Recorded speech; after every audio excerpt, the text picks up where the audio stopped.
মুহূর্তেই হইচই পড়ে গেল। অরু আর রুবি ছুটেছে জবেদা বেগমের শাড়ি আনতে। সাবিয়া ফোন বের করেছে, ভিডিও করবে।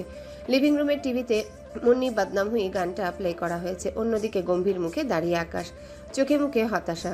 তার বেলায় এত জঘন্য কূটনৈতিক আচরণ কেন? এ তো অন্যায়। আজ ওয়েদার আগে থেকেই ঘোষণা দিয়ে রেখেছিল বৃষ্টি নামবে।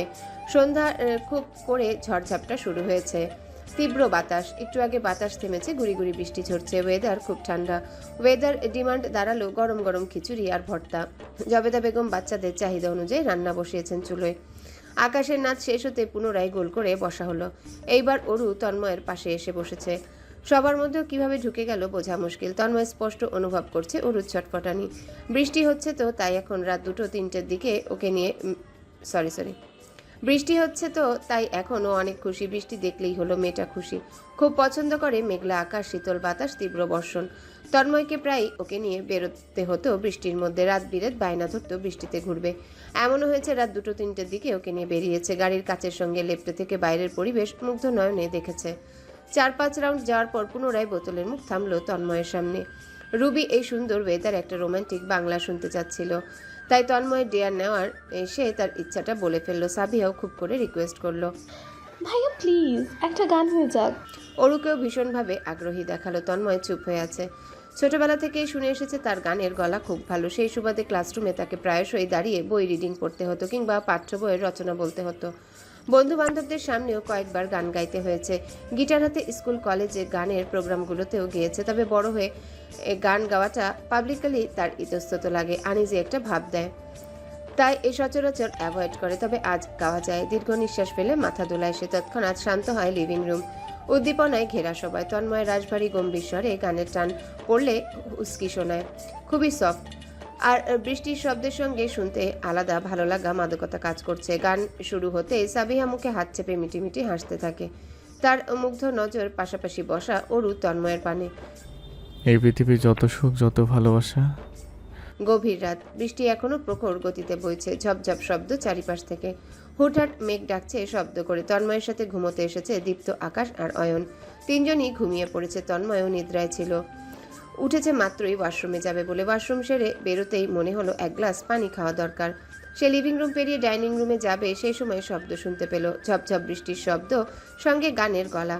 গানের গলা খানা চিনতে ভুল হলো না। সেই তো এই গান গেল রাতে। তন্ময় এগোয় তার মায়ের রুমের দিকে। দরজাটা চাপানো। বারবার বলেছিল দরজা লাগিয়ে ঘুমোতে। দরজাটা হালকা মেলতেই অরুকে দেখা গেল।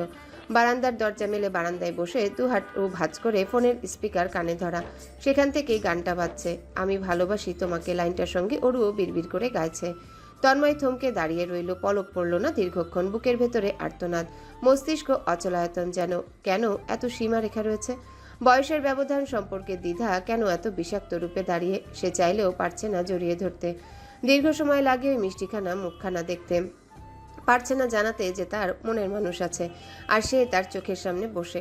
চোখের পলকে রমজান মাস চলে গেল। আজ চাঁদ রাত। এই রাতে কত আনন্দ হয় শাহজাহান বাড়িতে। তবে আজ কেমন স্তব্ধতা, নির্জনতায় ঘেরা চারিপাশ। মোস্তফা সাহেব বসে সোফায়, হাতে চায়ের কাপ, দৃষ্টি ফ্লোরে। সকাল থেকেই মনমরা হয়ে আছেন। দুভাই সামান্য চেষ্টা করেছে তার মন মেজাজ ফুরফুরে করার, তবে ব্যর্থ। এই দিন সকালে ছেলে নিয়ে মোস্তফা সাহেব গাড়ি ভর্তি শপিং করেন। ভাই ছেলে মিলে একই রকম পাজামা পাঞ্জাবি কিনে আনেন। সেগুলো ঈদের দিন সকালে পরে নামাজে যান। অথচ এবার তিনি তেমন কিছুই করছেন না, চুপচাপ বসে। সন্ধ্যার পর এমন সময় বাড়িতে আকাশ ঢুকলো, হাতে অনেকগুলো শপিং ব্যাগ। সেগুলো সোফার মধ্যেখানে কাছে টি টেবিলে রাখলো। হইচই ফেলে সবাইকে ডাকছে। ছুটে এসেছে বাড়ির গুরুজনেরা, বাচ্চারা। আকাশ এসে বলল, তন্ময় শপিং করেছে সবার জন্য। এই যে আমারটা আমি নিলাম, যার যার নাম লেখা আছে নিয়ে নাও, আমি একটু তেল দিয়ে আসি। নিজের ব্যাগটা নিয়ে আকাশ উপরে উঠে গেল। মোস্তফা সাহেব গম্ভীর মুখে দাঁড়িয়ে। ব্যাগগুলোর দিকে তাকিয়ে তিনি অভিমান হলেন বটে। টাকা পয়সা নেই, নিজে চলতে পারে না, অথচ শপিং করে পাঠিয়েছে। মুখে এক বললেও মোস্তফা সাহেবের বিবশ মুখমণ্ডলে চমৎকার পরিবর্তন এলো। তিনি সকলের শেষে নিজের ব্যাগটা নিলেন। সোফায় বসে ধীরে সুস্থে খুললেন। পাজামা পাঞ্জাবি কোটি সহ দিয়েছে ছেলেটা। বাপ চাচাদের একই ডিজাইনার পাঞ্জামা পাঞ্জাবি পাঠিয়েছে। দেখা গেল ছেলেদেরকে না পাজামা পাঞ্জাবি পেয়ে মোস্তফা সাহেবের মন মস্তিষ্ক সচল হলো। তিনি উৎসাহ নিয়ে ভাইদের সহ বাড়ির বাচ্চাদের নিয়ে শপিংয়ে বেরোলেন। বাচ্চারা তো রোজার মাস জুড়ে শপিং করে, তবুও তার থেকে আলাদাভাবে তো তারা প্রাপ্য। আবার ছেলে আর ছেলের মায়ের জন্য তো তার ঈদের শপিং পাঠাতে হবে, অনেক কাজ তার। বাড়িতে ঈদের সকালটা অন্যরকম হয়। নামাজ শেষ করে আসতে তন্ময়ের উপর আক্রমণ হয় সালামির জন্যে। তাই চাঁদ রাতেই টাকার অ্যামাউন্ট খামে ভরে তৈরি রাখতে হয়। এবার বাসা আলাদা, তবে সে জানে সকালই সব চলে আসবে। তাই শপিং করার পথেই টাকা উঠিয়ে এনেছে, সাথে কিছু খাম রাতেই ফিল আপ করে রাখবে, যাতে সকাল সকাল এরা চাইলেই দিয়ে দেওয়া যায়। চাঁদ উঠেছে ভীষণ দেরি করে। চাঁদ উঠতেই মসজিদে ঈদের শুভেচ্ছা জানান দিচ্ছে। একের পর এক কল আসছে ঈদ মোবারক জানাতে। ওরও একটা মেসেজ এলো রাত 8টায়, দুহাতে মেহেদি পড়ছে এমন একটা ছবি সহ নিচে লেখা ঈদ মোবারক। তন্ময় তখন জবেদা বেগমকে মেহেদি দিয়ে দিচ্ছিল। এক হাতে মায়ের মেহেদি পড়া হাতের ছবি তুলে পাঠিয়ে সেও লিখে ঈদ মোবারক। হাত ঘড়িতে রাত 1:30। এ সময় দৈনন্দিন রাতে চারিপাশ নিস্তব্ধতায় ঘেরা থাকে, তবে আজ ভিন্ন। এতটা রাত হয়েও আজ চারিপাশে হইচই, বাচ্চাদের ছোটাছুটি, হই হুল্লোড়ে প্রকৃতি সতেজ। হুটহাট আতশবাজি আকাশে ছুঁড়ে মারা হচ্ছে। কালারফুল সব রঙের মেলা আসমান জুড়ে। তন্ময় এই ভাড়া বাড়ির ছাদে সচরাচর উঠে না, শেষ উঠেছিল অরুকে নিয়ে। এরপর আজই চাঁদ রাতের বেলায় আসা। আজ রাতের চাঁদ অসম্ভব সুন্দর হয়ে থাকে, দেখতে আদুরে লাগে, আনন্দ লাগে। এই দিনে ছাদে দাঁড়ানো তন্ময়ের পছন্দের কাজ। তাদের বাড়িতে হলে তার পিছু পিছু সবাই থাকতো, সাবিহা, রুবি, অরু, দীপ্ত, আকাশ সব। চেয়ার গোলাকার করে পেতে সব রকম নাস্তা দিয়ে ভরিয়ে ফেলতো, খেত সেসব আর আড্ডা দিত। মিউজিক ছেড়ে নিত লাউড স্পিকারে। গরম গরম কফি থেকে এখনো ধোয়া উঠছে, তেতো তেতো একটা ঘ্রাণ নাকে এসে ছুঁয়ে দিচ্ছে। কফিটা তন্ময় তেতো খায়, সুগার আর মিল্ক অতি সামান্য ব্যবহার করে। তার এই তেতো কফি বাড়ির কেউই খেতে পারে না। অরু তো একবার খেয়ে বমি করতে করতে হয়রান। ওর আবার সুইট টুথ, মিষ্টি ভীষণ পছন্দের। ভালোভাবে খেয়াল করলে বোঝা যায় অরু আর সে সম্পূর্ণ বিপরীত ধাঁচের মানুষ। কোনো কিছু তাদের কমন নেই। এর জন্যেই হয়তো বলা হয় মানুষ নিজের বিপরীত চরিত্রের মানুষের প্রেমে পড়ে। ফোন বাজছে, বাহাতে সেলফোন বের করে তন্ময়। স্ক্রিনে মাহিনের কল ভেসে এসেছে। কফির মগে চুমুক দিয়ে কল রিসিভ করে। কানে চাপতেই মাহিন চেঁচিয়ে ওঠে, দোস্ত, হ্যাঁ, কোথায় তুই? তোদের বাসার নিচে। তুই বাসায় তো? বিয়ে নিয়ে এসছি, উইথ চিকেন। আন্টি কোথায় একটু দেখ। দরজাটা ধীরে খুলবি। আমি এক দৌড়ে তোর রুমে। আন্টি দেখলে ঝাড়ু মারবে কপালে। তন্ময় নিঃশব্দে হাসে, বলে, ছাদে আয়। তুই ছাদে দাঁড়া, আসতেছি। তন্ময় উকি মারে নিচে। ওই তো মাহিনের গাড়ি দাঁড়িয়ে। গাড়িটা এভাবে রাস্তায় পার্ক করা এসেছে। ছেলেটা শুধরাবে না, কেউ যদি ডাক নেয় এখন। মিনিট পাঁচেকের মধ্যেই দৌড়ে উঠে আসে মাহিন। হাফ প্যান্ট আর টি শার্ট পরে চলে এসেছে। তন্ময়ের কাঁধে শক্ত করে বাহু রাখে, শব্দ করে বলে, দোস্ত, ঈদ মুবারক। ফোনে না বলি একবার? কোথায় লেখা একবার বলা যাবে, দুবার না? আচ্ছা, ঈদ মোবারক। হ্যাঁ, আয় আয় আয়। চিকেন ঠান্ডা হলে আর মজা নেই, বিয়ের গরম হলে তেজ নেই। দুজন বেঞ্চে বসলো। তন্ময় ও টাইগার প্রিন্টের হাফ প্যান্ট পরা, বাহুতে কালো শার্ট জড়িয়ে। টি শার্ট সব জবেদা বেগম ধুয়ে দিয়েছেন, তাই আজ শার্ট পরেই থাকতে হচ্ছে। বাড়িতে কমফোর্টনেস মেন, আর তন্ময় টি শার্টে বেশি কমফোর্ট ফিল করে।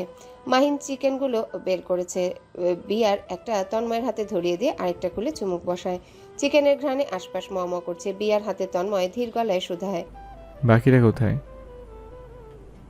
মাহিন ব্যস্ত মুখে একটা চিকেন চিবুতে শুরু করেছে। বলি নেই, বাবার সাথে কথা কাটাকাটি করে চলে এসছি। তন্ময় পুনরায় পকেটে হাত দিয়ে ফোন বের করতে প্রশ্ন করে, বিয়ে নিয়ে তর্ক করছিস? আরে আর বলিস না, আমার বিয়ে নিয়ে অনেক মাথা ব্যথা। নিজে বিয়ে শাদী করে যৌবন শেষ করেছে, এখন আমার পেছনে পড়ে আছে। ইতিমধ্যে তন্ময় গ্রুপ কল করছে। রিয়ান সবার পূর্বে কলে ঢুকলো, থমথমে গলায় বলল, এটা ঈদ না অন্য কিছু রে ভাই, কোনো আনন্দই নাই দেখতেছি। তোরা কই? কেউ আমার এসে একটু নিয়ে যা, ভালো লাগতেছে না আমার। মাহিন রসিকতার সুরে বলল, তুই কি লেডি যে ঘি আনতে হইব? হ্যাঁ, আইসা পর। সৈয়দও কলে জয়েন করেছে। ও অবাক কণ্ঠে বলে, আমার ছাড়া তোরা দুইজন একসাথে কি করস? প্রেমের সাগরে হাডুডু খেলি। খেলতে চাইলাই? খেলবো না মানে? ফোর্স সিএকশনে খেলবো না মানে? ওপাশে তাড়াহুড়ো পায়ের শব্দ শোনা যাচ্ছে। ওরা হয়তো বেরোনোর জন্য তৈরি। রিয়ান চেঁচিয়ে উঠল, আইতাছি দাঁড়া। দাঁড়াতে পারবো না। বয়সের চিকেন খাই with beer and without you. এই তন্ময়, ওরে থামা দোষ, আমার মাথাটা তো গরম করে ফেলতেছে। আধা ঘন্টার মধ্যে সুহানি বাদে সবাই হাজির। ওরা হয়তো উড়োজাহাজে করে এসেছে। এক একটা বড় শ্বাস ফেলছে সিঁড়ি বেয়ে উঠায়। লিফটের জন্য ওয়েট করেনি। সবাই একত্রে বসে আড্ডায় মশগুল। চাঁদ রাতে তাদের হাসাহাসির শব্দে রিনঝিন করছে সম্পূর্ণ ছাদ। রিয়ান হুট করে বলে উঠল, ভাবিরে তো ঈদ মুবারক জানাইলাম না। তন্ময়, একটা কল দে, অরুর সাথে কথা বলি। দরকার নেই। তন্ময় তো দিবে না বলে ঠাই হয়ে আছে, কিন্তু এবার থামাথামি নেই রিয়ান মাহিনের। দুজন যখন বারংবার আবদার করছে সেই সময় শান্তশিষ্ট সৈয়দও বলল, কল দে না, ওর সাথে মিটও তো এই অবধি করলি না। আমাদের কি ইচ্ছে হতে পারে না ওকে দেখার? জানিস, তোর মুখ থেকে ওর কিউট কিউট কাহিনী শুনে কত আনন্দ পাই। আমি তো মরে যাওয়ার আগে একবারও অন্তত তোদের পাশাপাশি দেখতে চাচ্ছি রে। মাহিনও সুরে সুর মিলালো। দোস্ত, মুখে লাগাম রাখবো, কোনো বাজে কথা বলবো না, কল দে না।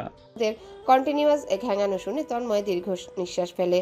পেরে না উঠে অবশেষে ফোন বের করে কল লাগায়। ঘুমিয়েছে নাকি মেয়েটা কে জানে। অবশ্য আজ ঘুমানোর কথা নয়, ও টই টই করে সম্পূর্ণ বাড়ি ঘুরছে। কল কানেক্টেড হলো মুহূর্তে। মাহিন ইশারায় লাউড স্পিকারে দিতে বলল। তন্ময় অসহায় ভঙ্গিতে দিল। ওপাশ থেকে অরুর চিকনি মেয়েলি উত্তেজিত গলার স্বর শোনালো। হ্যালো তন্ময় ভাই। ঘুমাসনি? আমার চোখে ঘুম নেই। আজ তো আমরা সবাই আপনাকে, বড় মাকে মিস করছি। মিস করব না? এটাই তো প্রথম ঈদ আমাদের আলাদাভাবে। আপনি মিস করেছেন? মাহিন জল জল চোখে চেয়ে ওর হাত রিয়ানের হাতে, দুজন দুজনের সাথে লেপটে তন্ময়ের দিকে তাকিয়ে যেন কোনো রোমান্টিক সিনেমার রোমান্টিক সিন দেখছে। তন্ময় হালকা কেশে বলে, তুই বাদে সবাইকে মিস করছি। অরুর গলার স্বর বেড়ে গেল। কেন কেন আমাকে কেন মিস করছেন না? হয়তো আমি একটু মেসি, একটু অদ্ভুত, আপনাকে খুব বিরক্ত করি, তাই বলে কি মিস করবেন না? বন্ধু বান্ধবদের কার্যকলাপ দেখে তন্ময় থামলো। এদের সামনে কথা বলা যাবে না, তাই কথা ঘুরিয়ে প্রশ্ন করলো, কই তুই? আমি বারান্দায়। আচ্ছা শোন, আমার বন্ধুরা একটু কথা বলবে তোর সাথে। কথা বলবি? চমকানো অরু জবাব দিতে পারল না। এর পূর্বেই মাহিন কেড়ে ফোন নিয়ে নিল। স্বতঃস্ফূর্ত গলায় সালাম আসসালামু আলাইকুম। অরু, তুমি কেমন আছো? জানালো। থেমে থেমে অপ্রস্তুত অরুর জবাব এলো। ওয়ালাইকুম আসসালাম ভাইয়া, আমি ভালো আছি। আপনি ভালো আছেন? জবাব দিল রিয়ান। আলহামদুলিল্লাহ, আলহামদুলিল্লাহ। ঈদ মুবারক অরু। মাহিনও চেঁচালো। ঈদ মোবারক। এবার হাসির শব্দ শোনালো ওপাশ থেকে। অরু হেসে হেসে বলল, ঈদ মোবারক ভাইয়া। আরো কিছু বলবে পূর্বেই তন্ময় ফোন কেড়ে নিয়ে কেটে দিল। বুকের ভেতর তার ড্রাম বাজছে। অরু এভাবে ভীষণ এগিয়ে তার দিকে। যদি কোনো ইঙ্গিত পেয়ে বসে তাহলে এবার মাথা উঠে নাচবে। আর তার বন্ধু বান্ধবদের মুখে তো পিএইচডি করা, কি নাকি বলে ফেলে, রিস্ক নেওয়া যাবে না। সূর্যের সংস্পর্শে নয়নজোড়া যেতেই তন্ময়ের নিদ্রা কাটলো। দরজায় টোকা পড়ছে। জবেদা বেগম ডাকছেন। তন্ময় উঠে বসলো। দেয়াল ঘড়ি 8টায় ঘুরছে। ঈদের নামাজে যাবে বলে তৎক্ষণাৎ উঠে গেল। গোসল নিয়ে বেরোতে নাকে খাবারের সুবাস ভেসে এলো। জবেদা বেগম কাচের বাটিতে গরুর দুধের গরম সেমাই নিয়ে এসেছেন। আদুরে গলায় বললেন, খেয়ে দেখ তো সব ঠিকঠাক আছে নাকি। তন্ময় এক চামচ খেয়ে প্রশংসা করল। সব সময়ের মতো সুস্বাদু। হেসে জবেদা বেগমের পুনরায় রান্নাঘরে ঢুকেন। তন্ময় রুমে যায় তৈরি হতে। কিছুক্ষণ শপিং ব্যাগটার পানে তাকিয়ে থাকে। মোস্তফা সাহেব পাঠিয়েছেন এটা। তন্ময় গতকাল রাতেই খুলে দেখেছে। সাদা পাজামা, পাঞ্জাবির সেট, কালো কোটি দিয়ে, কালো জুতো পাঠিয়ে দিয়েছে। তন্ময় তার বাবার দেওয়া পাজামা পাঞ্জাবি পরল শেষ মুহূর্তে। শরীরে আতর আর চোখে সুরমা দিল। হাতে সাদা মাথা টুপি নিয়ে বের হলো। জবেদা বেগম ছেলেকে দেখে মুগ্ধ হলেন। লম্বা তন্ময়ের মাথা টেনে কপালে চুমু খেলেন। বাচ্চাদের আসতে বলিস। আচ্ছা বলো। বাবা চাচাদের সাথে সাধারণত তাদের এরিয়ার জনপ্রিয় মসজিদে নামাজ আদায় করে। আজও সেখানেই রওনা হলো। তার মন বলছে মোস্তফা সাহেব সেখানেই দাঁড়িয়ে হয়তো হলো তা। মোস্তফা সাহেব, আনোয়ার সাহেব, ওহি সাহেব, আকাশ এবং দীপ্ত পাজামা পাঞ্জাবি পরে টুপি মাথায় দাঁড়িয়ে। তার দেওয়া কাপড় চোপড় পরেছে সবাই। তন্ময়কে দেখে দীপ্ত ছুটে এসে লাফিয়ে কোলে চলল। আনোয়ার সাহেবও হেসে হেসে ডাকলেন। ভাইপোর সাথে কোলাকুলি করলেন। তাদের ঘিরে আছে এলাকার চেনা জানা বেশ কিছু ভদ্রলোক। একসময় বাবার পাশে গিয়ে দাঁড়ালো তন্ময়। ভীষণ গম্ভীর কণ্ঠে মিনমিন গলায় বলল, ঈদ মোবারক। পরপরই দীপ্তকে নিয়ে মসজিদে ঢুকলো। মোস্তফা সাহেব হাসলেন। তিনিও ঈদ মোবারক বিড়বিড় করে আওড়ালেন। বেলা 11টায় হাজির হলো শাহজাহান বাড়ির বাচ্চা কাচ্চাদের দলবল। এসেই তন্ময়ের থেকে সালামি নিতে ব্যস্ত। তন্ময় এক এক করে সবাইকে টাকার খাম দিয়ে দিয়েছে। শেষে অরু এলো। অরু তার দেওয়া গাউন পরেছে, সাদা রঙের প্লেন গাউন, সাথে সাদা জর্জেটের গর্জিয়াস ওড়না যা এক সাইডে নেওয়া, সেই সাথে সুন্দর করে সেজেছে, চুলগুলো কার্ল করে খোলা রেখেছে। আজ কাজলও পড়েছে ডার্ক করে। পরিপাটি অরুকে তন্ময় কয়েকবার দেখলো এবং ইচ্ছে করলো না খামটা তাড়াতাড়ি দিতে, একটু ঘুরিয়ে ফিরিয়ে দিবে যেন অরু চোখের সামনে কিছুক্ষণ থাকে। সেই কারণ ধরেই প্রশ্ন করে, কি সমস্যা? আমার সালামি? তোর কিসের সালামি? অরু চোখ বড় বড় করে ফেললো। আমার খাম কোথায়? তন্ময় উঠে দাঁড়ালো, আয়নার সামনে চুল ঠিক করা ভঙ্গিতে বলল, নেই। আমার খাম কোথায়? দিন আমার খাম তাড়াতাড়ি। তন্ময় কিছুক্ষণ ভাবলো। সালাম করেছি যে সালামি দেব। এই কথা এক্ষুনি করছি। অরু সুন্দরভাবে সোজাসাপটা হয়ে দাঁড়ালো, ভদ্র শালীন ভঙ্গিমায় বলল, আসসালামু আলাইকুম তন্ময় ভাইয়া, দিন এবার। তন্ময় অগোচরে হাসলো, গম্ভীর হওয়ার নাটক করে বলল, হয়নি, একটা কাজ কর, একটা প্লেটে বিরিয়ানি নিয়ে আয়, তারপর দেখি। অরু নাক ফুলালো, অভিমানী গলায় বলল। লাগবে না সালামি। হনহনিয়ে চলে যেতে নিচ্ছিল, তন্ময় দ্রুত হাত টেনে ধরল। দাঁড়া দাঁড়া, দিচ্ছি। অরু হেসে উঠল, সালামির খাম পেয়ে খুশিতে সে আসমানে সপ্তমে। নিজে ঘুরে ফিরে ড্রেস দেখিয়ে সুধায়। কেমন লাগছে? তন্ময় শুধু তাকিয়ে রইল, কিছু বলছে না দেখে অরু কতক্ষণ লাজুক ভঙ্গিতে দাঁড়িয়ে থাকলো, তারপর হুট করে ছুটে বেরিয়ে গেল। তন্ময় ওর যাওয়ার পানে তাকিয়ে বিড়বিড় করে বলে, আসমানের চাঁদের থেকেও সুন্দর। নিজেকে সবসময় নিয়ন্ত্রণে রাখা তন্ময় আজ একটু ব্যাকুল বটে। প্রেয়সীকে দেখার তৃষ্ণা তার মিটছেই না। কতবার ঘুরে ফিরে অরুকে দেখলো তার হিসেব নেই। অরু আজ বড্ড বিরক্ত করছে, চুপটি করে এক জায়গায় একদণ্ড বসছে না। পুরো ফ্ল্যাট জুড়ে ওর বিচরণ, একটু তার সামনে বসলে কি সমস্যা? বসুক চুপটি করে, তন্ময় লুকিয়ে অগোচরে দেখবে। এখন কি দেখাও মানা? লিভিং রুমের সোফায় এমন টেবিল ল্যাম্পের মতো সে বসে কার জন্যে? অরুর জন্যই তো, নাহলে তন্ময় নিজের রুমে থাকতো। টেলিভিশনের চ্যানেল পাল্টাতে নিতেই আর চোখে খেয়াল করলো প্লেট হাতে অরু ছুটে আসছে, ওপাশটা দিয়ে না গিয়ে ঠিক তার সামনে দিয়ে যাবে। এবার তন্ময় অজান্তে এক অদ্ভুত কাজ করে বসলো, ডান পাখানা হঠাৎ মেলে দিল। অরু ছুটতে গিয়ে তার পায়ের সঙ্গে হোঁচট খেলো, গিয়ে পড়লো তন্ময়ের উপর। হঠাৎ গভীর সংস্পর্শে এসে তন্ময় কিংকর্তব্য বিমূঢ়, ওতপ্রোতভাবে জড়িয়ে আবিষ্কার করলো মস্তিষ্ক থমকে আছে। হাত জোড়া দ্রুত বেগে অরুকে সামলাতে গিয়ে পড়েছে অরুর কোমরে। এমনটা মোটেও প্রত্যাশা করেনি, বুঝতে পারেনি অরু এভাবে তার উপর পড়বে। এই বিষয়টা মস্তিষ্কে ছিল না। লজ্জাজনক এক অবস্থায় পড়ে অরু হতভম্ব। হাঁসফাঁস মাথা তুলে তাকাতেই তন্ময় ছন্নছাড়া উদ্গ্রীব দৃষ্টিতে দৃষ্টি নিবদ্ধ হলো। সেভাবে দ্রুত উঠতে নিয়ে আরেকবার পড়ল। তৎক্ষণাৎ করুণ গলায় বারংবার সরি বলে চলল। অরু হন্তদন্ত ভঙ্গিতে উঠে আসলো, এক দৌড়ে চলে গেল, রেখে গেল তাজ্জব তন্ময়কে একা। তন্ময় দীর্ঘক্ষণ সেভাবে বসে। কিছুক্ষণ শ্বাস প্রশ্বাস চলাচল হতে বিরত ছিল। মস্তিষ্ক সচল হতেই দীর্ঘ শ্বাস নিয়ে ফেলল। গলাটা শুকিয়ে গেল, পানি খাওয়া দরকার। ভেতরটা এমন শব্দ করছে কেন? মনে হচ্ছে তার এই দ্রুত বেগে চলা হার্টবিট পুরো এলাকা শুনতে পাবে। চোখ জোড়া বন্ধ করতেই ওই নরম শরীরের সংস্পর্শে দৃশ্য চোখের সামনে ভেসে উঠেছে। চটজলদি উঠে নিজের রুমে চলে এলো, সোজা বারান্দায় গিয়ে দাঁড়ালো, দম বন্ধ হয়ে আসছিল। প্রকৃতির বাতাস দীর্ঘক্ষণ উপভোগ করেই শান্ত হলো, তারপর নিজের পায়ের দিকে নজর দিল। ইচ্ছে করছে পাটা ভেঙে ফেলতে, তখন কেন এমন বিশ্রী কাজটা করলো? অরু নিশ্চয়ই ভয় পেয়েছে, হাইপার না হয়ে পড়ে মেয়েটা। অরুর কথা ভেবে তন্ময় সিদ্ধান্ত নিল ঘুরতে বেরোবে, সবাইকে নিয়ে মাইন্ড ফ্রেশ হবে। এভাবে ওরা ঈদের দিন ঘুরতে যাওয়ার জন্যে মরিয়া হয়ে থাকে। সেই সকাল থেকে ঘ্যান ঘ্যান করছিল বেরোবার জন্যে। সাবিয়া জবেদা বেগমের রুম থেকে বেরিয়ে এলো তন্ময়ের রুমে, করুণ গলায় শুধালো, বিকেল হতে চললো, নিয়ে যাবে না? নিচে গাড়িও পাঠিয়েছে বাবা, চলো না ভাইয়া। 5 মিনিটের মধ্যে সবাই নিচে নাম, আসতেছি। সাবিয়ার চোখ মুখ উজ্জ্বল হলো। রুবি, অরু, দীপ্ত ওদের ডাকতে ডাকতে ছুটে বেরিয়েছে। তন্ময় ততক্ষণে পাজামা পাঞ্জাবি পরিবর্তন করে ফেলেছে। এবার কালো পাঞ্জাবি পরেছে, সাদা পাজামার সাথে সিলভার রঙের বড় হাত ঘড়িটা পরেছে। সেট করা চুলে আরেকবার ব্রাশ ছোঁয়ালো, পারফিউম শরীরে স্প্রে করেছে। ওই সময় দীপ্ত এলো দ্রুত পায়ে। ছোটখাটো স্বাস্থ্যবান দীপ্ত ঝাঁকড়া চুলগুলো দুলিয়ে বলল, ভাইয়া আমার চুল করে ছাড় দাও প্লিজ। তন্ময় হেয়ার স্প্রে হাতে নিল, দীপ্তর চুলে মেরে চুলগুলো আঁচড়ে পরিপাটি করে দিল। দীপ্ত সরল সুন্দর হেসে আরেকটি আবদার করলো, পারফিউম প্লিজ। তন্ময় পারফিউম ওর শরীরে স্প্রে করে দিল। নিজেকে শুকতে শুকতে দীপ্ত ফটফট করে বলতে থাকলো, এই পারফিউমটা খুব ফেভারিট, শুধু আমার না, অরুয়া পুরো। অরু অবাক হলো বটে, ভীষণ আগ্রহ নিয়ে শুধালো, তুই কিভাবে জানলি? জানবো না? আমি যখনই এই পারফিউমটা দেই আপুর রাগ হয়, রাগী গলায় বলে দিত, না এটা শুধু তন্ময় ভাইয়ার পারফিউম, শুধু সেই দিবে, এসব বলে। আবার লুকিয়ে এই পারফিউমের ঘ্রাণও শোকে। তন্ময় হেসে কথা ঘুরিয়ে ফেলল। যা দেখ সবার হয়েছে কিনা। আচ্ছা। মানিব্যাগ, সেলফোন পাঞ্জাবির পকেটে ভরে বেরিয়ে গেল। কেউ নেই লিভিং রুমে, সবগুলো জবেদা বেগমের রুমে হইচই করছে। তন্ময় তাদের নিচে নামতে বলে বেরিয়ে আসে। লিফটে নামছে দেখে দ্রুত নাম্বার টিপে গ্রাউন্ড ফ্লোর। তাদের ফ্লোরে নামতেই দরজা খুলে ভেতরে একজন উপস্থিত। তন্ময় তেমন খেয়াল করেনি ভেতরে ঢুকে দরজা লাগবে ওই সময় ছুটে আসতে দেখে দীপ্তকে, তাই পা বাড়িয়ে লিফট আটকায়। দীপ্ত হেসে হেসে ঢুকে তন্ময়ের পাশে দাঁড়ায়, দুহাতে বড় ভাইয়ের হাত ধরে রাখে, কই মাছের মতো নাচতে নাচতে শুধায়, আমরা কোথায় যাচ্ছি ভাইয়া? কোথায় যেতে যাচ্ছে আমাদের Dipti? I like to watch C?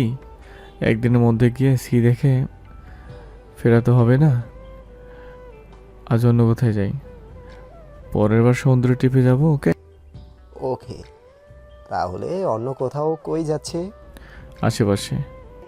দীপ্ত পেছনে দাঁড়ানো সুন্দর মেয়েটিকে খেয়াল করলো, ভদ্রতার খাতিরে হাসলো সে, ছোট গলায় বলল, হ্যালো আপু। মেয়েটি খুশি হলো, চোখ মুখ উজ্জ্বল। নিচু হয়ে দীপ্তর নাকে টোকা দিল। হ্যালো সুইটহার্ট, কি নাম তোমার? দীপ্ত। আপনার আপু? ভীষণ সুন্দর নাম তোমার দীপ্ত। আমি Rebecca, nice to meet you. Me too Rebecca আপু। রেবেকা মুগ্ধ হয়, বড় ভাইয়ের মতো ছোট ভাইও মুগ্ধকর। রেবেকা আরেকবার লম্বাটে তন্ময়ের দিকে তাকায়। লিফট থামতে বেরোয় তিনজন। দীপ্ত এখনো এটা সেটা নিয়ে কথাবার্তা বলছে রেবেকার সাথে। তন্ময় বাম হাত ধরে দীপ্তর গাড়ির সামনে এসে পাঞ্জাবির পকেটে হাত ঢুকালো। সাবিয়া চাবি দিয়ে গিয়েছিল, কিন্তু সে আনতে ভুলে গিয়েছে। দীপ্ত খেয়াল করে বলল, ভাইয়া আমি নিয়ে আসি। আচ্ছা তাড়াতাড়ি এসো। দীপ্ত যেতেই তন্ময় খেয়াল করলো মেয়েটা এখনো দাঁড়িয়ে অপ্রস্তুত। রেবেকা বলল, হ্যালো, আমি রাবিকা, 6 ফ্লোরে। হ্যালো। তন্ময় ভদ্রতা সূচক মাথা দুলায়। সে সময় তার সেলফোন বেজে ওঠে। তন্ময় দেখে ইব্রাহিমের কল। এক্সকিউজ মি বলে অদূরে এসে কল রিসিভ করে কথা বলতে ব্যস্ত হয়ে পড়ে। বন্ধু বান্ধব বেরোনোর প্ল্যান করছে। তন্ময় জানালো সে রাতে ফ্রি, এখন বেরোচ্ছে। সেই হিসেব ধরে ইব্রাহিম বলল, তাহলে 12টার পর লং ড্রাইভে বেরোবো, আমি জানাচ্ছি বাকিদের। আচ্ছা। এই শোন, তোর ছুটি কদিন? 9 দিন। একটা ট্যুর দিলে কেমন হয়? মা বাসায় একা। উপোস ভুলে গেছি। আচ্ছা রাখি। দীপ্ত চলে এসেছে, চাবি তন্ময়ের হাতে দিল। পেছনে সাবিহা, অরু, রুবিও হাজির। রেবেকা তখন নিজেদের গাড়ির সামনে ঢুকবে ও সময় সাবিহাকে দেখে হাসলো। তারা সেম ব্যাচের ছিল, ভালো খাতির আছে টুকটাক। সেই সুবাদে আলাপ করতে বসলো। তন্ময়ের ডাকে সাবিহা বলল, পরে আলাপ হবে, এখন আসি। আচ্ছা। 300 ফিটে একটা প্রাকৃতিক খোলামেলা রেস্তোরাঁ খোলা হয়েছে কয়েক মাস হলো। দারুণ আকর্ষণীয়ভাবে সাজানো সম্পূর্ণ রেস্তোরাঁটি। রাতের সময়টাই বেশি আরামদায়ক অনুভূতি হয়। খোলা আসমানের নিচে ধ্যান মেরে বসে থাকা যায়। শীতল বাতাসে অন্তর ঠান্ডা হতে থাকে। রাতের বেলায় চাঁদের আকাশটা ওখানে অমায়িক দেখায়। বাতাসে দোলা হরেক রকম গাছের পাতাগুলো দেখতেও অন্যরকম লাগে। বান্ধবীদের সাথে সাবিয়া সেখানে গিয়েছিল 2 বার। খুব করে মনে ধরেছে তার এই রেস্তোরাঁ, তাই আজও ভাইদের কাছে সেখানে যাওয়ার আবদার করলো। বোনের আবদার পূরণ করতে তন্ময় সেদিকেই গাড়ি টানা টেনে চলল। মাঝ রাস্তায় অবশ্য একবার গাড়ি থামিয়েছে। বাচ্চাদের কিছু খেতে ইচ্ছা হচ্ছে বলে ওদের জন্য স্ন্যাক্স কিনে দিয়ে পুনরায় গাড়ি স্টার্ট করে। গাড়ি জুড়ে চিবিয়ে খাওয়ার কচমচ শব্দ শোনা যাচ্ছে। জানালার কাচ দুপাশে খোলা, তাই এসি অফ। দিগন্ত বিকেলে সুন্দরতম আসমান গাড়ির সঙ্গে ছুটছে যেন। আরামদায়ক বাতাস ধেয়ে আসছে। অরু কাচ নামানো জায়গাটুকুতে ডান হাত ফেলে সেথায় থুতনি চেপে একমনে বাহিরে তাকিয়ে দুপায়ে জুতো জোড়া খুলে সিটের উপর গুটিসুটি মেরে বসেছে সে। এভাবেই সচরাচর বসে। তার দীঘল কালো চুল উঠছে। তন্ময় সেই দৃশ্যই অগোচরে দেখছে। চোখে কালো সানগ্লাস, তাই ধরা পড়ার একদম চান্স নেই। ড্রাইভিংয়ের ঠিক উপরে থাকা ছোট আয়নাখানা অরুর দিকেই তাক করা।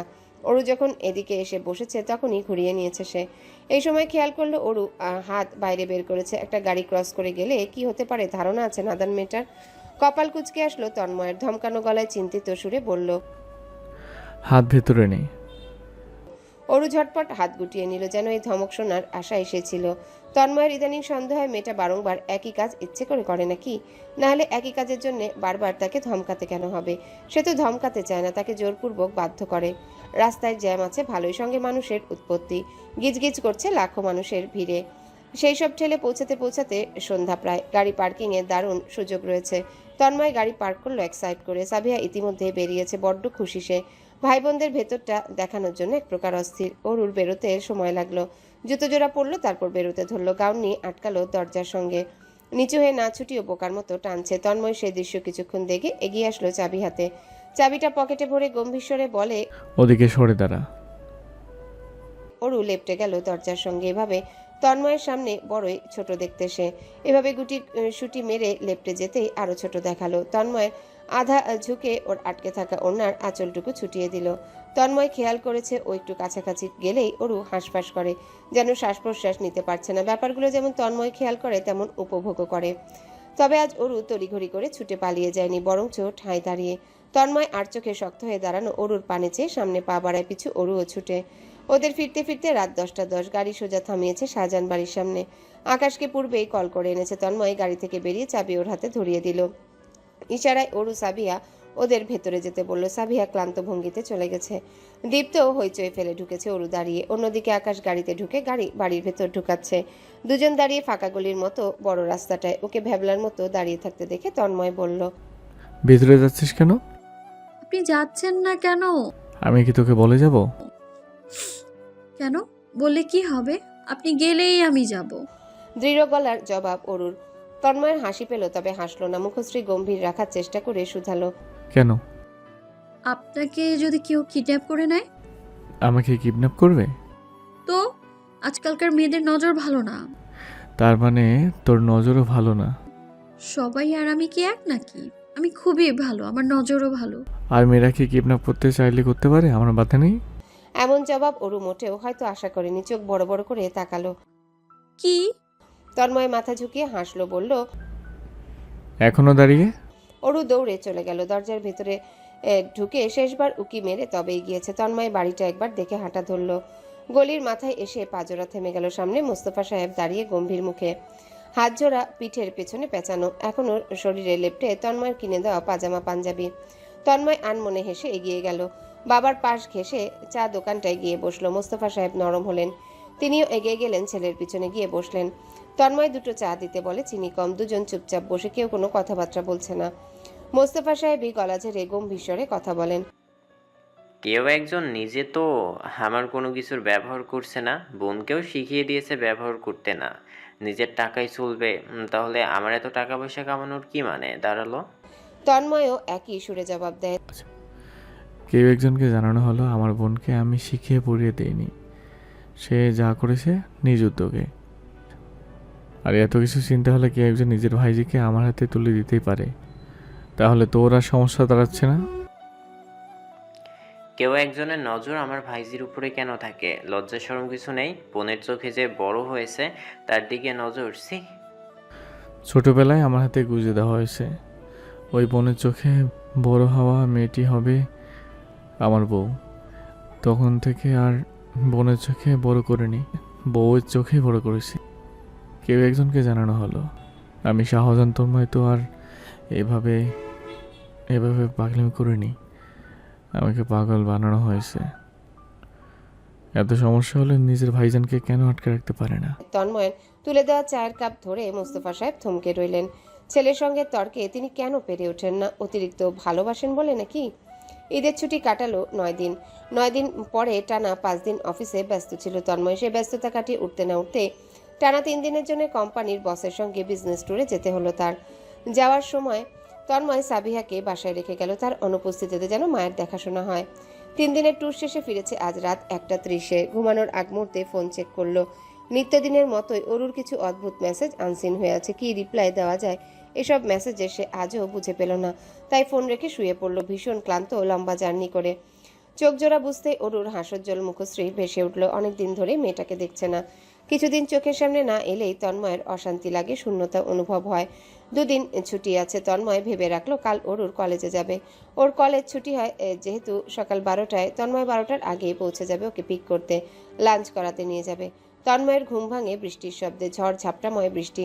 থাই গ্লাস ভেদ করে দেখা যাচ্ছে আধারে আকাশ, চারিপাশ মেঘলাময়। দেয়াল ঘড়িতে 10:30। তন্ময় উবুর হয়ে শুয়ে মুখ নরম বালিশে গুজে নিল। পাতলা কম্বল সরে তার ফর্সা শরীর দৃশ্যমান হয়। 2 বাহু উঁচু হয়ে আছে, নিয়মিত ওয়ার্কআউট করায়। আধারে ঘরটা মোহনীয় লাগছে। শীতল আবহাওয়ায় তন্ময় আরও কিছু সময় ধরে শুয়ে থাকলো। উঠল 15 মিনিট পর। জবেদা বেগম লিভিং রুমে বসে কাপড় চোপড় ভাঁজ করছেন। তন্ময়কে তিনি আজ ওঠাতে যাননি। ছেলেটা সেই মধ্যরাতে এসেছে, তাড়াতাড়ি ঘুম ভাঙানোর কোনো প্রয়োজন নেই। ঘুম পর্যাপ্ত হবে না ভেবে ব্রেকফাস্ট করতেও তোলেননি। সেই মুহূর্তে তন্ময় এলো হাতে ব্রাশ নিয়ে।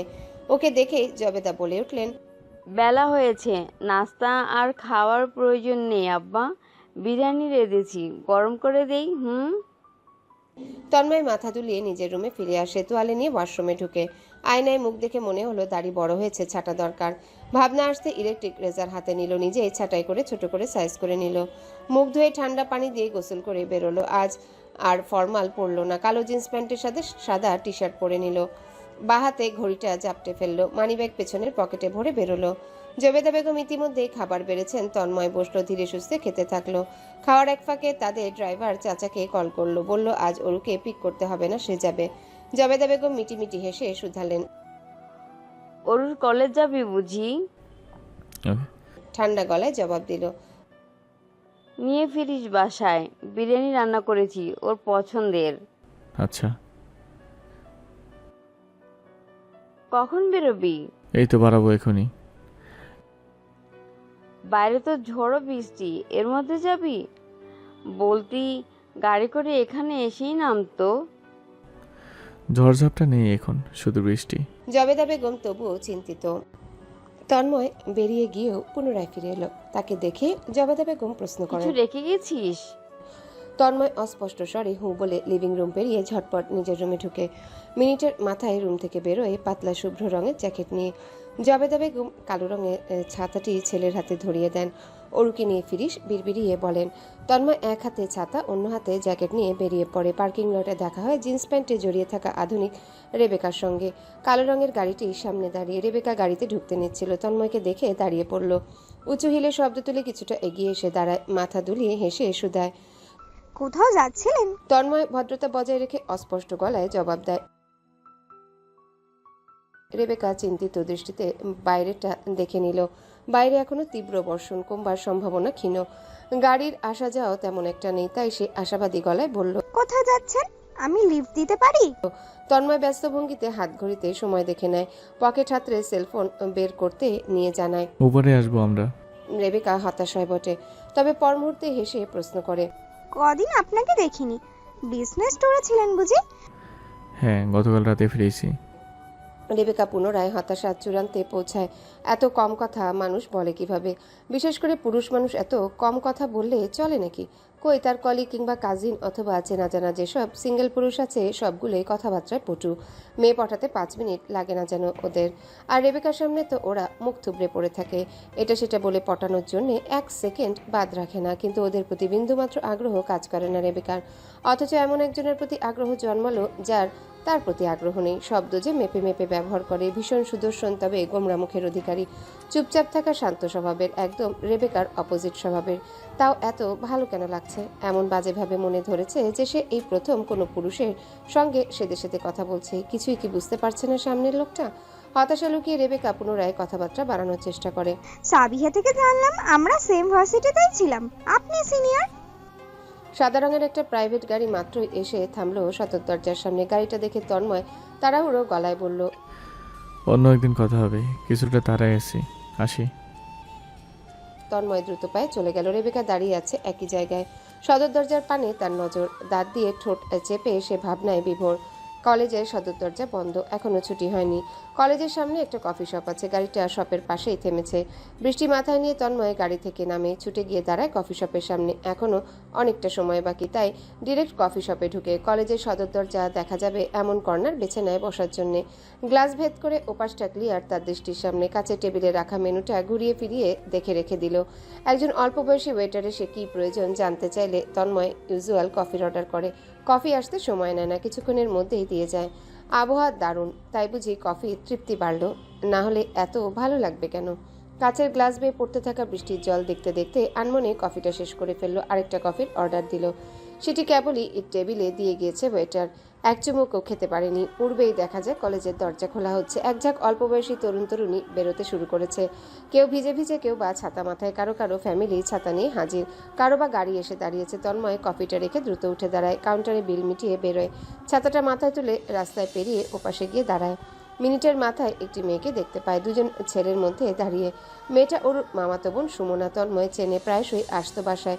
তবে পার্সোনালি মেয়েটাকে তার মোটেও পছন্দ নয়। তাকে দেখলেই শরীরের ওপর পড়ার জন্য তৈরি থাকে। স্বভাবও নেগেটিভে চূড়ান্তে। চাচি আর অরুর মুখের দিকে তাকিয়ে সে কিছু বলে না। ছাতাটা কাত করে মুখটা ঢেকে নিল। সুমনার চোখের সামনে আর পড়ল না। মেয়েটা তার পাশ দিয়ে চলে গেল। যেতে পুনরায় ভেতরে নজর ফেলল। দেখতে পেল অরুকে বৃষ্টিতে ভিজে ভিজে নেচে কুদে আসছে। হাসি ঠোঁট থেকে সরছেই না। হাসতে হাসতে মার্জির কোলে যেন পড়ে যাবে। সাদা কলেজ ড্রেস পরে এই মেয়েকে ভিজতে তন্ময় শতবার না করেছে। তবে কে শুনে কার কথা? শুধু শুধু কি আর ধমক দেয়? মার্জি হুট করে সামনে থাকে এবং তন্ময়কে দেখে ফেলে। কিছুটা চমকে ওঠে। পরপর অরুকে খোঁচা মেরে হাতের ইশারায় দেখায়। অরু ভ্রু উঁচিয়ে তাকায়। অদূরে ছাতা মাথায় দাঁড়ানো লম্বাটে তন্ময়কে দেখে চোখজোড়া জলজল করে উঠল। মার্জিকে ও চিনেই না এমন ভঙ্গিতে ওকে ফেলে দৌড় লাগালো। এক দৌড়ে তন্ময়ের সামনে চলে এলো। বোকার মতো হেসে শুধালো, কখন এসেছেন তন্ময় ভাই? অনেকক্ষণ অপেক্ষা করেছেন? আমাকে ডাকলেই তো পারতেন, দৌড়ে চলে যেতাম। তন্ময় চোখ রাঙালো। তোকে না বলেছি বাইরে ভিজতে না, একদম কথা শুনিস না। বলতে বলতে ছাতাটা অরুর মাথার উপর ধরে। হাতে থাকা জ্যাকেটখানা তড়িঘড়ি করে এগিয়ে দিয়ে বলে, তাড়াতাড়ি পরে ফেল। অরু ব্যাগটা কাঁধ থেকে খুলে তন্ময়ের হাতে ধরিয়ে দেয়। হেসে হেসে জ্যাকেট পরে নিল। নিজেকে বাঁচানোর ভঙ্গিতে সকল দোষ মার্জির মাথায় ফেলল। আমি তো ভিজতে চাচ্ছিলাম না। এই মার্জি বলল ওর নাকি খুব বৃষ্টিতে ভিজতে ইচ্ছে করছে, তাই আমি একটুখানি কোম্পানি দিলাম। বেস্ট ফ্রেন্ড হিসেবে এতটুকু তো করতেই পারি, তাই না? পেছনে দাঁড়ানো মার্জির ও মুখে মেঘ জমলো। মেয়েটা কি ধরনের মিথ্যুক! ওই তো নেচে কুদে ভিজতে চাইলো, এখন সব দোষ তার।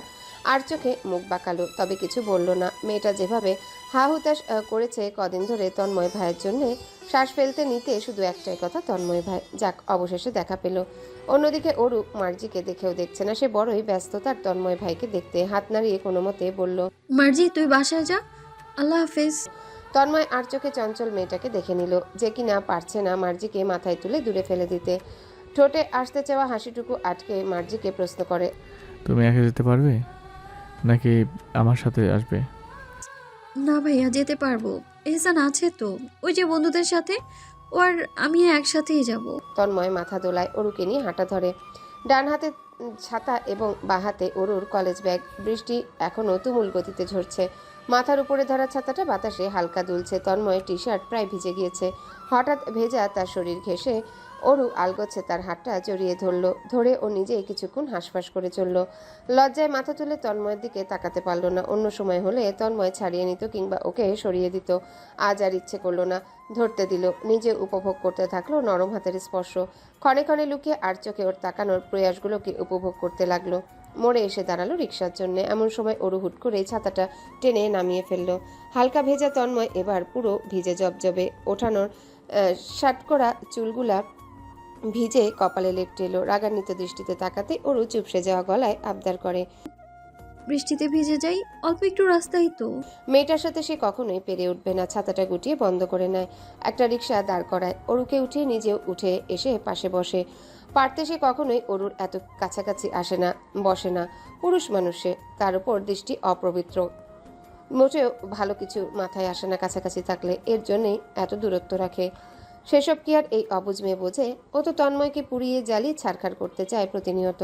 স্বাস্থ্যসম্মত তন্ময় বসতেই রিকশা ছোট মনে হলো। লেফটে বসতে হলো দুজনার। মেঘ ডাকছে ক্ষণে ক্ষণে। অরু ভীষণ খুশি যেন। বৃষ্টি হাত মেলে ধরছে, হেসে হেসে তাকাচ্ছে। তন্ময় সুযোগ পেলেই দেখছে। মাত্র কয়েকদিনে এই মিষ্টি মুখটা দেখেনি, কিন্তু তার মনে হচ্ছে বছর ধরে দেখেনি। এখন তৃষ্ণা মিটছেই না, হালকা পাতলা দেখায়। একদম ঘন্টা ধরে সরাসরি তাকিয়ে থাকলে হয়তো তৃষ্ণা মিটতে পারে, তবে সেই সুযোগ কি আছে?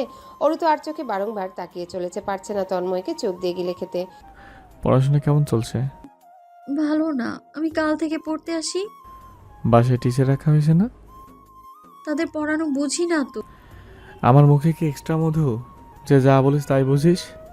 অরু মিনমিনে গলায় বলে, তারা আর আপনি কি এক হলেন? তন্ময়ের দৃষ্টি নরম হয়ে আসে। মুখশ্রী একই রেখে প্রশ্ন করে, এক না। একদমই না, আমি কাল থেকে পড়তে আসবো তন্ময় ভাইয়া। তন্ময় অন্যদিকে ফিরে হেসে নিল। রুক্ষ গলায় পড়ল, আচ্ছা। জবেদা বেগম জানতেন ছেলে মেয়ে দুটো ভিজে ভিজে আসবে। হলো তা। দরজা খুলে দুটোকে ভেজা অবস্থায় দেখলেন। তাড়াহুড়ো করে অরুকে ওয়াশরুমে পাঠালেন। সাবিহার কামিজ আর পরিষ্কার তোয়ালে নিয়ে এসে এগিয়ে দিলেন। তারপর রান্নাঘরে চা বসাতে ব্যস্ত হয়ে পড়লেন। রং চা বানাবেন আদা দিয়ে। ঠান্ডা না লেগে যায়। তন্ময় ইতিমধ্যে গোসল করে ট্রাউজার আর টি শার্ট পরে হাজির, বা হাতে তোয়ালে তার, সেটা দিয়ে ধীরে ধীরে ছোট চুলগুলো মুছে নিচ্ছে। লিভিং রুমে এসে টেলিভিশন অন করলো। আজকে খেলা আছে, ইতিমধ্যে শুরু হয়তো। খেলা ছেড়ে সেসবই দেখতে ব্যস্ত। জবেদা বেগম কাপে রং চা এনে দিয়ে গেলেন। সেখানে চুমুক দিতে নিয়ে চোখ গেল বাম দিকের রুমটায়। সদ্য স্নান করা অরু ভেজা চুলে বেরিয়ে এসেছে। তন্ময়ের বুকটা বাজেভাবে শব্দ করে উঠল। দৃষ্টি ফিরিয়ে নিয়েও মস্তিষ্ক হতে যাচ্ছে না ওই নারী শরীরের দৃশ্য। বাড়িওয়ালার ভাবি ডেকেছে জবেদা বেগমকে, গুরুত্বপূর্ণ কথাবার্তা বলবেন। সন্ধ্যার দিক পুনরায় বাচ্চাদের জন্য রং চা বানিয়ে তিনি চেঁচিয়ে বলেন। বেরোতে নিয়ে তিনি আরেকবার তন্ময়কে বলে গেলেন। মিনিট খানেক হলো অরু তবুও এসে চা নিচ্ছে না। বাধ্য হয়ে সে শীতল কণ্ঠে ডাকে। জবাব দিল না, বেরিয়েও এলো না। সোফা ছেড়ে উঠে দাঁড়ালো তন্ময়। ডাইনিং থেকে গরম চায়ের কাপটি তুলে নেয়, পা বাড়ায় নিজের রুমের দিকে। দেখতে পায় অরু বারান্দার সামনে দাঁড়িয়ে। তার রুমের বারান্দা বড় এবং সুন্দর, ফুলের বেশ কিছু টব ঝোলানো। শীতল বাতাসে ফুলগুলো দুলছে, বৃষ্টির জলে ভিজছে। অরু সেই দৃশ্য উপভোগ করছে। গোসল নিয়েছে কিছুক্ষণ আগে, কালো বড় চুলগুলো এখনো ভেজা, জল ঝরছে টপ টপ করে। তন্ময় অশান্ত দৃষ্টি ফেরায়, গিয়ে দাঁড়ায় ওর পিছু। চায়ের কাপটা এগিয়ে দিয়ে বলে, অরু ধর, চাটা শেষ কর। অরু ফিরে তাকালো। চায়ের কাপ নিবে পূর্বেই হঠাৎ লোডশেডিং হলো। বাইরে ঝংকার তুলে বজ্রপাত ঘটলো। আধার তলিয়ে গেল চারিপাশ। শীতল বাতাসের সঙ্গে লেপ্টে আসছে বৃষ্টির জল। অরু ভয় পেল, আটকে উঠল। অস্পষ্ট স্বরে ডাকলো, তন্ময় ভাই। তন্ময় আশ্বস্ত করে। হ্যাঁ আছি। হুড়মুড়িয়ে পিছু হাঁটলো অরু। পিঠ গিয়ে ঠেকলো তন্ময়ের প্রশস্ত বুকে। ভেজা লম্বা চুলে ঠান্ডা স্পর্শে শীতল হলো তন্ময়ের বুক। ফোঁটা ফোঁটা জলে ভিজলো টি শার্ট। মিষ্টি ঘ্রাণ নাকে ভেসে এলো। তন্ময় হাতের কাপটা পুনরায় এগিয়ে ধরে। জানি, আমি ফ্ল্যাশ লাইটটা অন করি। অরু চায়ের কাপ নিল, তবে সরল না, পড়ে রইল তন্ময়ের বুকে। ধীর স্থির গলায় বলল, আলো লাগবে না, এমনই থাকুক, আমার ভালো লাগছে। ভয় লাগছে না? আপনি আছেন তো। তন্ময় আধারে শব্দহীন হাসে। দাঁড়িয়ে থাকে অরুর ইচ্ছা মতো। হুটহাট বজ্রপাতে আলো ফুটছে। সেই আলোয় অরুর মিষ্টি মুখ দৃশ্য হচ্ছে। তন্ময় অপলক নয়নে দেখছে। বাতাসে ওর চুলগুলো দুলছে। তন্ময় নাক মুখ ছুঁয়ে দিচ্ছে। হাত উঠিয়ে অশালীন চুলগুলো ধরলো, ধরেই রাখলো। দু আঙ্গুলের সাহায্যে ছুঁয়ে ছুঁয়ে অনুভব করলো। অরু চায়ে চুমুক বসিয়ে বড় শ্বাস ছাড়লো। আহা, বড় মায়ের হাতে জাদু আছে, চাটা দারুণ মজা, তাই না? তন্ময় জবাব দিল না। আধারে অস্পষ্ট অরুর ভেজা ঠোঁটজোড়া অনিমেষ দেখল শুধু। কিছুক্ষণের মধ্যে বিদ্যুৎ ফিরে আসে। জবেদা বেগমও ফিরেছেন। ফিরেই বিরিয়ানি গরম বসিয়েছেন, অরুকে খেতে দিবেন। অরু তার পেছনে দাঁড়িয়ে, পারছে না এখনই খেতে বসতে। ওই সময় তন্ময় বেরিয়ে আসে টি শার্ট পরিবর্তন করে। বলিষ্ঠ তন্ময়ের শরীরে আটশাট পোশাক ভীষণ রকমের মার্জিত লাগে। শরীরের পেশিবহুল মাংসপেশিগুলো ফুলে ফেপে ওঠে পোশাকের উপর দিয়ে। কোনোই পর্যন্ত টি শার্টের হাতা ফোল্ড করায় পুরুষত্ব 4 গুণ বৃদ্ধি পেয়েছে। অরু ড্যাব ড্যাব চোখে চেয়ে দেখছে। তন্ময় অগোচরে ওর বোকাশোকা দৃষ্টি ভীষণ উপভোগ করে। বিড়াল ছানার মতো আদুরে দেখায়, ইচ্ছে করে আদর করতে, পচা আদর, দুষ্টু আদর।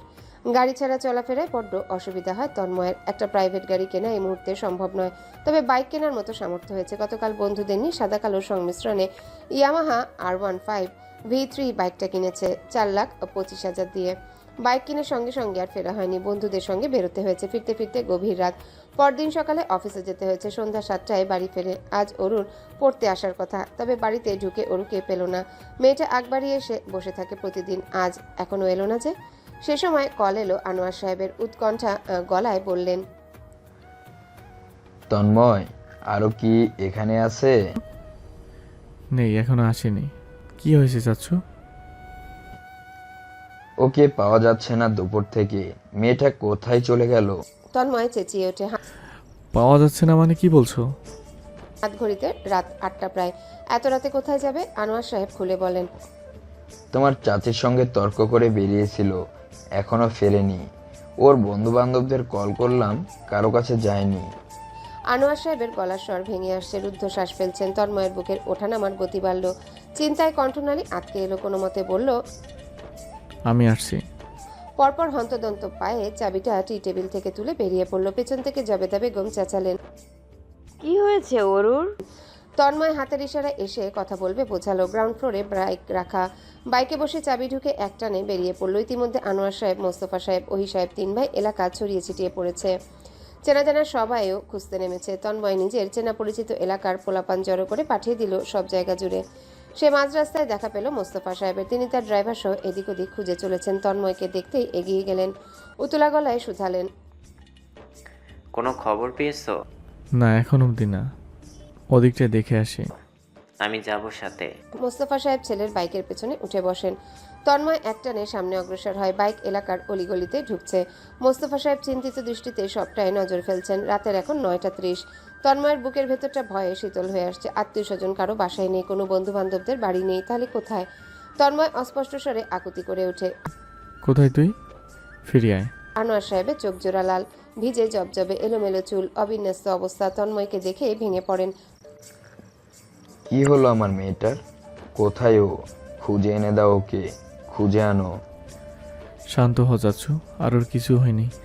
আশেপাশে কোথাও লুকিয়ে আছে, ঠিকই খুঁজে পাবো। কথাগুলো বলতে বলতে তন্ময়ের গা গুলিয়ে এলো, মাথা ঘুরছে, থরথর কাঁপছে শরীর, হাত চলছে না, মস্তিষ্ক ফাঁকা, কপালে বিন্দু বিন্দু ঘাম। ফরমাল শার্ট ঘামে ভিজে লেপ্টে দেহের সঙ্গে ফ্যাকাশে হয়ে আছে মুখশ্রী। মোস্তফা সাহেব ছেলের কাঁধ ধরলেন, চোখে মুখে একরাশ চিন্তা। আব্বা, খারাপ লাগছে? একটু বস, পানি আন আকাশ। লাগবে না। আকাশ প্রশ্ন করে তন্ময়ের উদ্দেশ্যে। থানায় যাব। রাত ঘনিয়ে চলেছে, দেখতে দেখতে রাত 11:20। আর অপেক্ষা করা ঠিক হবে না। তন্ময় মাথায় দোলাবে, ও সময় তার ফোন বেজে ওঠে। পকেট থেকে চটজলদি ফোন বের করে। অয়নের নাম্বার। ও এলাকার ছেলে পেলে নিয়ে বেরিয়েছিল খুঁজতে। অরুকে পেলে কল দিয়ে জানাবে বলেছিল। পেল কি? ওর কল তন্ময় দ্রুত রিসিভ করলো। অয়নের গলার স্বর কাঁপছে। ভাই, অরুকে পেয়েছি। আহমদ এলাকার পার্কে 4-5 জন ছেলের দল ওর পিছু ছিল। ওকে কিডন্যাপ করার পাঁয়তারা করছিল। ভাই, আমাদের আর একটু দেরি হলে আজ সর্বনাশ হয়ে যেত।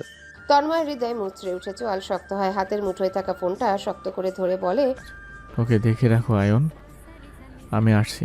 1 সেকেন্ডের জন্য নজরের বাইরে করো না প্লিজ। ভাই শান্ত হন, আমি আছি, দেখছি, আপনি আসুন। অরু সাহসী লাভ মতো আছে। তন্ময় দ্রুত বাইকে উঠে বসে বাবার উদ্দেশ্যে ঠিকানা বলে এক মুহূর্ত দেরি না করে বেরিয়ে পড়ে। পেছনে গাড়ি নিয়ে মোস্তফা সাহেব, আনোয়ার সাহেবও আসছেন। অরু গুটিসুটি মেরে বসে বেঞ্চিতে, কাঁদতে কাঁদতে মুখশ্রী ফুলে আছে। ভয়ে হাত পায়ের পশম দাঁড়িয়ে পড়েছে। কিছুক্ষণ আগের ঘটনা মনে পড়তে কেঁপে উঠছে শরীর। অয়ন পানির বোতল এনে এক ঢোক খাইয়ে দিয়েছে। মেয়েটা এখনও কাঁপছে। অয়ন আশ্বস্ত করলো, তবুও কাজ হলো না। তীব্র শব্দ আসছে শুনশান নীরবতা ভেঙে। বাইকটা শব্দ করে এসে থামলো পার্কের কাছাকাছি। তন্ময় দৌড় লাগালো। এক দৌড়ে সে পার্কের ভেতরে এসে পৌঁছেছে। বুকের ওঠানামার গতি অস্বাভাবিক দ্রুত, শ্বাস প্রশ্বাস রুদ্ধ, পাগলের মতো অবস্থা। অরু তন্ময়কে দেখেই ভয়ার্ত মুখে দাঁড়ালো। ছুটে আসতে চাইলেও পূর্বেই তন্ময়ের শক্ত হাতের চর পড়লো নরম গালে। 5 আঙ্গুলে দাগ বসে পড়লো। আচমকা থাপ্পড়ে অরু স্তব্ধ হলো, কেঁদে উঠলো শব্দ করে, কিন্তু পাজোরা থামালো না। তন্ময়ের কোমর জড়িয়ে হামলে পড়ল বুকে। শরীর কাঁপছে দুজনার। তন্ময়ের রাগান্বিত মুখশ্রী ভয়ঙ্কর রকমের লাল হয়ে আছে। তাকালে প্রাণ পাখি উড়ে যেতে চায়। অরুকে বুক থেকে সরাতে নিয়ে চিৎকার করে উঠে, এত বড় সাহস হয়ে গেছে, আজ তোর পা ভেঙে ফেলবো। এভাবেই ভীষণ ভয় পেয়েছে। আতঙ্কে এবার জ্ঞান হারিয়ে বসলো। ঢলে পড়ল অরু তন্ময়ের বুকে। ওকে শক্ত করে দুহাতে দ্রুত বুকে জড়িয়ে নিল তন্ময়। মাথাটা শক্ত করে বুকে চেপে ধরে। অশান্ত ভীতু বুকের ভেতরটা এখনো শব্দ করছে। শান্ত হচ্ছে না কোনো মতে। তন্ময় ওর এলোমেলো চুলগুলো পাগলের মতো গোছাতে থাকে, বিড়বিড়িয়ে আওড়ায়, কিছু যদি হইতো, তোর যদি কিছু হয়ে যেত, কি করতাম আমি? কিভাবে বাঁচতাম? আমাকে মেরে ফেলতে চাস? তুই আমাকে শান্তি মতো বাঁচতে দিবি না? মোস্তফা সাহেব, আনোয়ার সাহেব পৌঁছেছেন। তন্ময় অরুকে পাজা কোলে তুলে নেয়। পার্ক থেকে বেরিয়ে আসে, গাড়ির পেছনে শুইয়ে দেয়। আনোয়ার সাহেব মেয়ের মাথা রানে নিয়ে পেছনে বসেছেন। তন্ময় নিজের বাইকের চাবি অয়নের হাতে ধরিয়ে গাড়ির ড্রাইভিং সিটে চড়ে বসে। রাস্তায় থাকাকালীন পরিচিত ডাক্তারকে বাসায় আসতে বলে দেন মোস্তফা সাহেব। গাড়ি থামে শাহজাহান বাড়ির ভেতরে। তন্ময় নেমে অরুকে পুনরায় কোলে তুলে নেয়। বাড়িতে ঢুকতেই শোনা যায় সুমিতা বেগমের কান্নার গলা। মুফতি বেগমও হাহাকার করছেন। ওদের ছাড়িয়ে তন্ময় উপরে উঠে সোজা অরুর রুমে ঢুকে ওকে বিছানায় শুইয়ে দেয়। বাম গালটা দৃশ্যমান রূপে লাল হয়ে গেছে। বুকটা ছাদ করে উঠে তন্ময়ের। রাগের মাথায় এত শক্তভাবে চর মেরেছে সে। কম্পিত আঙ্গুল এগিয়ে দাগের জায়গায় ছুঁয়ে দেয়। নিজে ঝুঁকে সেখানে ঠোঁট ছোঁয়ায়। বেশ কয়েকবার চুমু বসায়। ধীর গলায় বারংবার বলে, sorry, really very sorry, I don't mean it. রাগের মাথায় কিভাবে হয়ে গেল, আই এম সরি জান। বেশ কিছু পায়ের শব্দ পেয়ে সরে আসে তন্ময়। সবাই ছুটে এসেছে ঘরে। দীপ্ত কেঁদে মুখ ফুলিয়ে ফেলেছে। সাবিহার অবস্থাও ভালো না, সকলের চোখেই জল। কেউই শান্ত নেই। ডাক্তার আসলেন পরপরই। অরুর পাশে বসে ওর হাতের নল দেখলেন, চোখ পরীক্ষা করলেন, কপাল ছুঁয়ে শরীরের তাপ পরীক্ষা করলেন। শরীর দুর্বল, ভীষণ জ্বর এসেছে।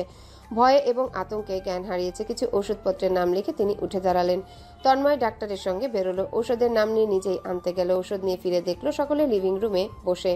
সুমিতা বেগম দাঁড়িয়ে কাঁদছেন। আনোয়ার সাহেব চেঁচিয়ে চলেছেন। তার এক একটা চিৎকারে বাড়ি কাঁপছে। তোমার এত বড় স্পর্ধা, তো তুমি ওই পরিবারের কারণ ধরে আমার মেয়ের গায়ে হাত তোলো? সাহস হয় কি করে তোমার? আমি কি মেয়ে ফেলেছি ওদের ওকালতি করতে? আমার মেয়ে যেহেতু ওদের পছন্দ করে না, তার মানে এ বাড়িতে ওদের আর কোনো স্থান নেই, ওদের কোনো প্রয়োজন নেই। তুমি কোন সাহসে হাত তুলবে? চাচু যেহেতু কথা বলছে তন্ময়ের কিছুই বলল না। সে অনেক কিছু বলতে চাচ্ছিল, তবে শেষমেশ সুমিতা বেগমের করুণ মুখশ্রী দেখে কিছু বলল না। ঔষধগুলো সাবিয়ার হাতে দিয়ে বেরোতে লাগলো। মোস্তফা সাহেব উঠে দাঁড়ালেন, ছেলেকে রুখতে যাচ্ছিলেন, কিন্তু মুখে বলার মতো সাহস পেলেন না। তন্ময় যাওয়ার পূর্বে বলে গেল, ওকে দেখা। মাহিন বন্ধু শক্ত মুখ পানে চেয়ে মাসখানেক ধরে মারাত্মক গম্ভীর হয়ে আছে ছেলেটা।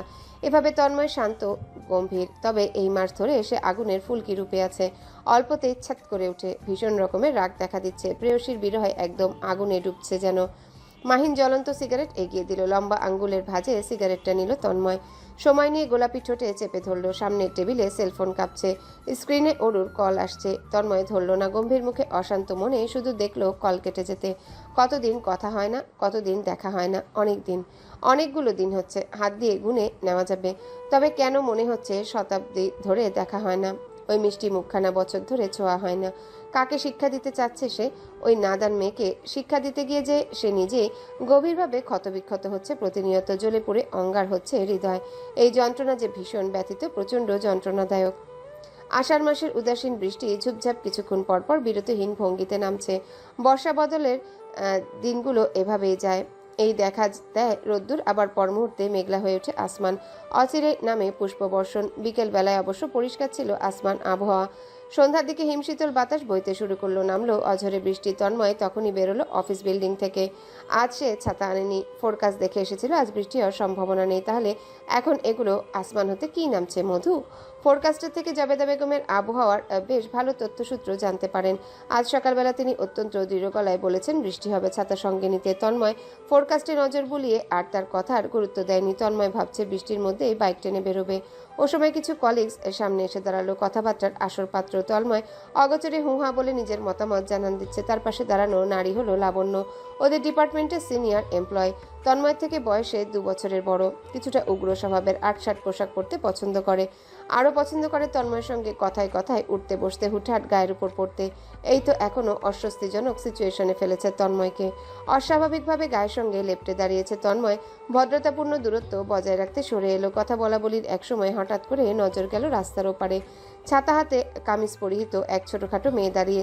চমকে উঠে তন্ময়, আটকে উঠে হৃদয়। মেয়েটাকে চিনতে মিনিট খানেকেরও প্রয়োজন পড়ল না তার। চটজলদি পায়ে বৃষ্টি মাথায় নিয়ে ছুটল। রাস্তা পেরিয়ে সোজাসুজি থামলো অরুর সামনে।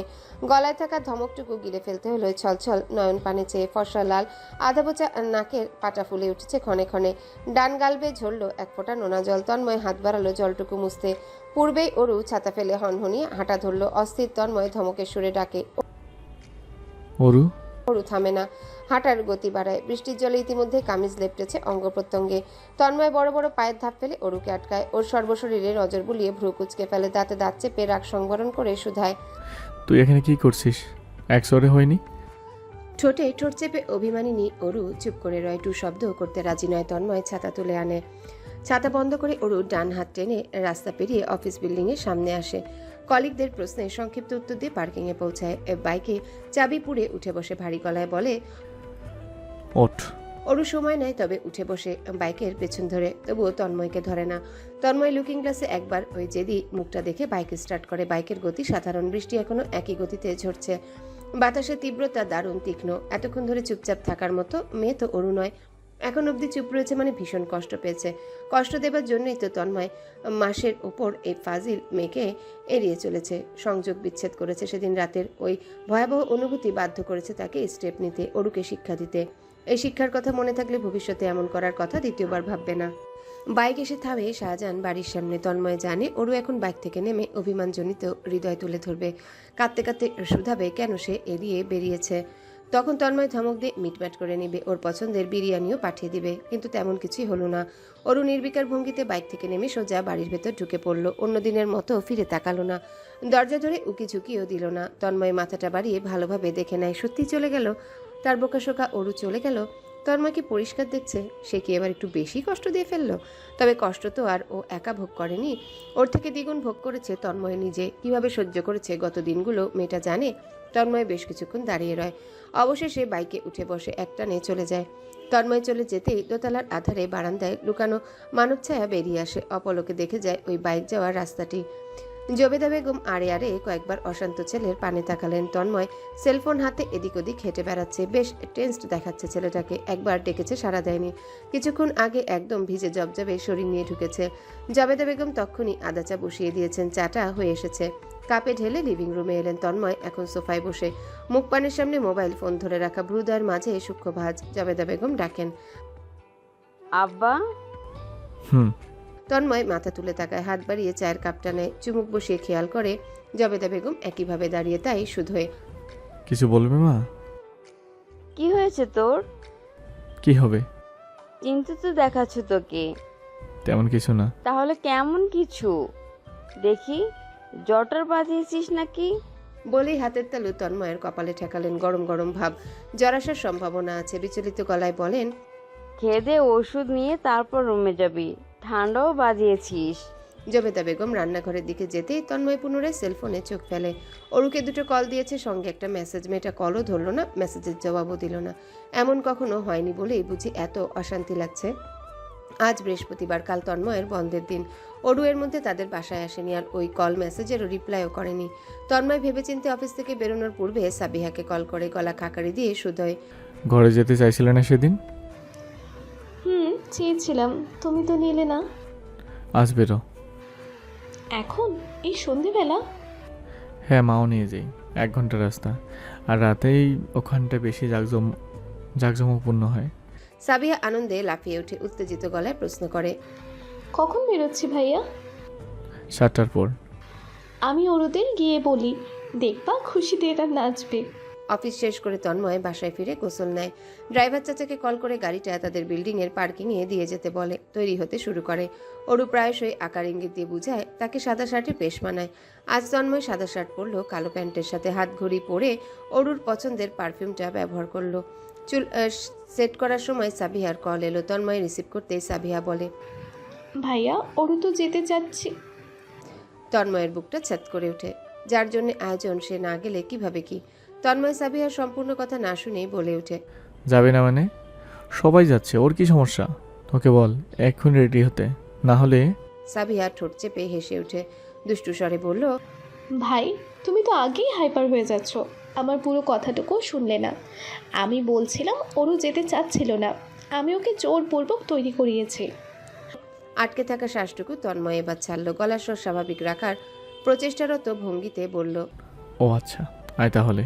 সাবিহা তখনও মিটিমিটি হাসছে। তন্ময় এমব্রেসড অনুভব করলো। কল কেটে কপালে আঙ্গুল ঘেঁষে চুপসে রইল। অরু আরও কিছুদিন এমন করলে সে নিশ্চিত হার্ট অ্যাটাক করে বসবে। জবেদা বেগম যাবেন না, সে বাচ্চাদের মধ্যে যেতে নারাজ। অগত্যা তাকে বাসায় রেখে বেরোতে হলো তন্ময়ের। পার্কিংয়ে ড্রাইভার দাঁড়িয়ে তন্ময়কে দেখে হাসলো। চাবি এগিয়ে টুকটাক কিছু কথাবার্তা বলে বিদায় নিল। বেশ কিছুক্ষণ পর এলো সাবিহা, রুবি, দীপ্ত, আকাশ। আর শেষমেশ ঢুকলো অরু। সে বৃষ্টির রাতের মতো আজও চুপচাপ আছে, মেয়েটা মুখ গোমরা। তন্ময়ের এই প্রথম মনে হলো অরু ভীষণ ভয়ানক। চুপচাপ থেকে তাকে মেরে ফেলতে এই মেয়ের একদিনও লাগবে না। ড্রাইভিংয়ে তন্ময় বসলো পাশে, আকাশ পেছনে, অরু, দীপ্ত, সাবিহা এবং রুবি। গাড়ি বেরিয়ে পড়লো বিল্ডিং থেকে।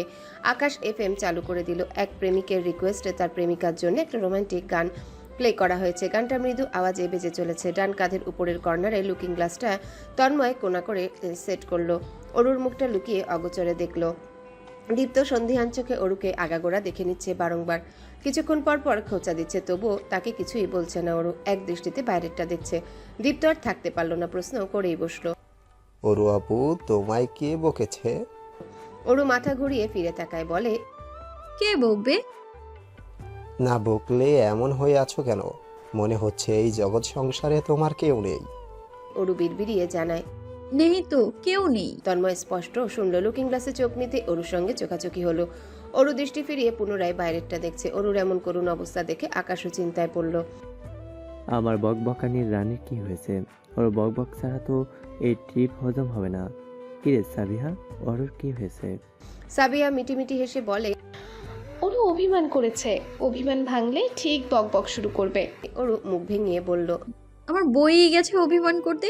আমি মোটেও অভিমান করছি না, বরং নিজেকে হাতের মুঠোয় রাখছি। আমি বড় হচ্ছি, আমাকে অবশ্যই নিজেকে সংযত রাখতে হবে। এত ন্যাকামতো মেয়েদের মানায় না। দীপ্ত পানির বোতলে মুখ দিয়েছিল।